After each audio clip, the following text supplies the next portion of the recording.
এ ঘুচু, কোথায় যাচ্ছিস রে? স্যার, জোরে মুত পেয়েছে, আমি মুততে যাচ্ছি।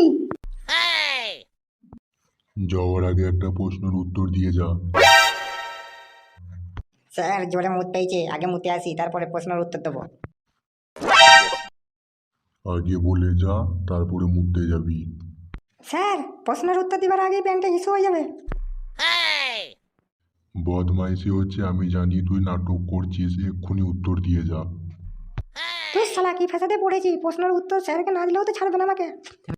কি রে ঘুচু, কি ভাবছিস? না তো স্যার, কিছু ভাবিনি। আচ্ছা স্যার, তুমি পুচুত করে প্রশ্নটা বলে ফেলো, নইলে আমার চাপ হয়ে যাচ্ছে। আচ্ছা ঘুচু, বল তো আকবর কে ছিল? দুই শালা মহা বিপদে ফেলে দিল তো, তখন তো আমি পয়দাই হইনি। কি রে ঘুচু, বলতে পারবি না? না স্যার, জানি না। জানবি কিভাবে? ক্লাসের দিকে একটু মনোযোগটা দে, না খালি মেয়েদের পেছনে ঘুরলেই হবে। ঠিক আছে স্যার, আমি নইলে উত্তর দিতে পারলাম না, তোমাকে কি একটা প্রশ্ন করবো আমি?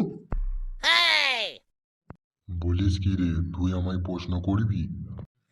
না স্যার, মানে তুমি যদি বলো তাহলে একটু বলতাম। তাহলে বল দেখি, তোর প্রশ্নটা কি? আচ্ছা স্যার, তুমি কি জানো কেষ্ট কে? না জানি না তো, কে উনি? তা জানতে পারবে কেন স্যার, তোমার মেয়ের দিকে একটু ধ্যানটা দাও, দেখবে কেষ্ট কে জানতে পারবে। আমার মেয়ের দিকে ধ্যান দেবো মানে? তুই কি বলতে চাইছিস, ব্যাপারটা খুলে বল। এই শালা রে, স্যার তো রেগে গেল। চল কেটে পড়ি, নইলে কেলিয়ে দেবে।